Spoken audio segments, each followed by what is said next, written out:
Halo semua, kembali lagi di kelas sejarah. Baiklah, di sini Ibu akan mengajak kalian untuk belajar tentang kehidupan manusia pada zaman praksara. Nah, di sini kalian tahu nggak bagaimana kehidupan manusia pada zaman praksara?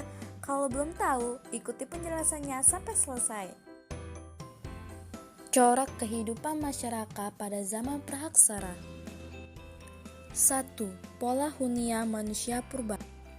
2. Karakter khas hunian purba yaitu 1. Kedekatan dengan sumber air.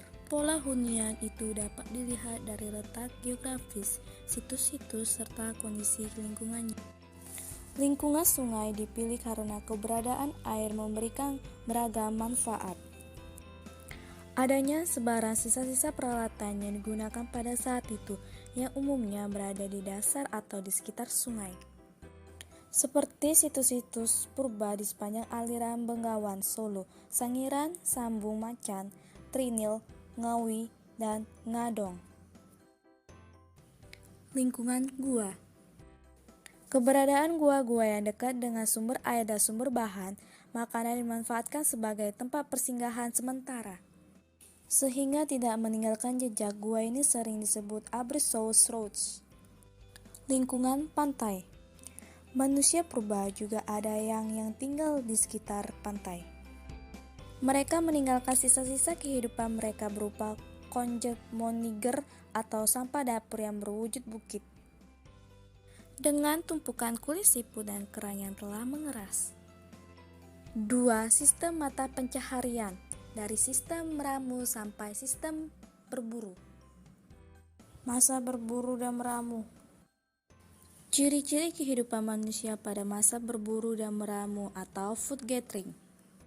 1. Pola hidup nomaden atau berpindah-pindah tergantung dari bahan makanan yang tersedia. 2. Belum mengenal bercocok tanam. 3. Kebutuhan makan mereka tergantung pada alam, sehingga cara mereka mencari makan disebut dengan food gathering, mengumpulkan makanan dan berburu. 4. Alat-alat yang digunakan terbuat dari batu yang masih sederhana dan masih kasar, belum halus. Batu, tulang, dan kayu merupakan bahan-bahan yang digunakan oleh manusia purba untuk membuat alat-alat. 3. Masa bercocok tanam. Ciri-ciri kehidupan manusia bercocok tanam food producing. 1. Peralihan zaman Mesolitikum ke Neolitikum menandakan adanya revolusi kebudayaan dari food gathering menuju food producing, dengan Homo sapiens sebagai pendukungnya. 2. Kehidupan mereka sudah mulai menetap, sehingga mereka tidak hanya mengumpulkan makanan tetapi memproduksi makanan dengan menanam. 3. Peralatan pokoknya adalah jenis kapak persegi dan kapak lonjong. 4. Dengan dibukanya lahan dan tersedianya air yang cukup, maka terjadilah persawahan untuk bertani. 5. Berkembang sekitar tahun 2000 sampai 1500 sebelum Masehi, ketika mulai terjadi perpindahan orang-orang dari rumpu bangsa Austronesia dari Yunan ke pulau Indonesia. 6. Kegiatan beternak juga mengalami perkembangan seiring kedatangan orang-orang dari Yunan. 7. Kegiatan pelayaran dan perdagangan mulai dikenal kegiatan perdagangan dengan sistem barter. 4. Sistem kepercayaan. 1. Masyarakat praksara terutama zaman Neolitikum sudah mengenal sistem kepercayaan. Mereka sudah memahami adanya kehidupan setelah mati. Mereka meyakini bahwa roh seseorang yang telah meninggal akan ada kehidupan di alam lain, sehingga melahirkan ritual upacara penguburan orang meninggal. Jenazah orang yang telah meninggal dibekali berbagai benda dan peralatan kebutuhan sehari-hari. Misalnya barang-barang perhiasan, periuk, dan lain-lain yang dikubur bersama mayatnya. 2. Tradisi penguburan ini melahirkan upacara-upacara pesta untuk mendirikan bangunan suci. Mereka percaya manusia yang meninggal akan mendapatkan kebahagiaan jika mayatnya ditempatkan pada susunan batu-batu besar, misalnya pada peti batu atau sarkofagus. 3. Sistem kepercayaan masyarakat praaksara yang demikian itu telah melahirkan tradisi megalit, zaman megalitikum atau zaman batu besar. Bangunan-bangunan yang terkait dengan sistem kepercayaan pada masa megalitikum. Menhir. Menhir merupakan tugu batu yang tegak, tempat pemujaan terhadap arwah leluhur. Banyak ditemukan di Sumatera, Sulawesi Tengah, serta Kalimantan. Sarkofagus. Sarkofagus menyerupai peti mayat atau keranda dari batu yang bentuknya seperti palu atau lensung, tetapi mempunyai tutup, banyak ditemukan di daerah Bali. Dolmen. Dolmen adalah meja batu tempat meletakkan sesaji yang akan dipersembahkan kepada arwah nenek moyang. Di bawah dolmen ini biasanya ditemukan kubur batu. Kuburan atau peti batu. Kubur batu yang fungsinya sebagai peti mayat.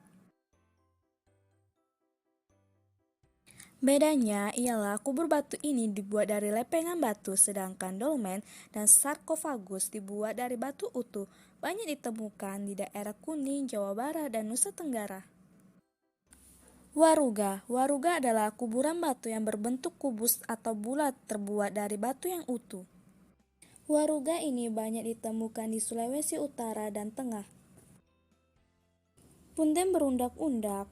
Bangunan ini berfungsi sebagai tempat pemujaan yang berupa batu tersusun secara bertingkat-tingkat. Banyak ditemukan di daerah Lebak, Sibedung, Banten Selatan.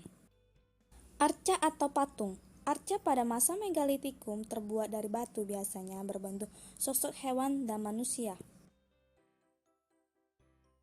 Jenis hewan yang sering dibentuk adalah gajah, kerbau, harimau, monyet.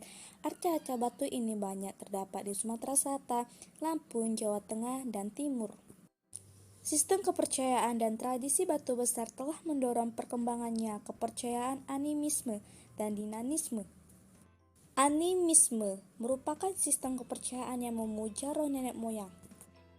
Dinanisme meyakini ada benda-benda tertentu yang diyakini memiliki kekuatan gaib sehingga benda itu sangat dihormati dan dikeramatkan. Seiring dengan perkembangan pelayaran, masyarakat zaman praaksara akhir juga mulai mengenal sedekah laut. Kegiatan upacara ini lebih banyak dikembangkan di kalangan para nelayan ketika akan berlayar jauh atau memulai pembuatan perahu. Itulah materi kita pada hari ini. Apakah bisa dimengerti? Semoga bermanfaat. Saya ucapkan terima kasih.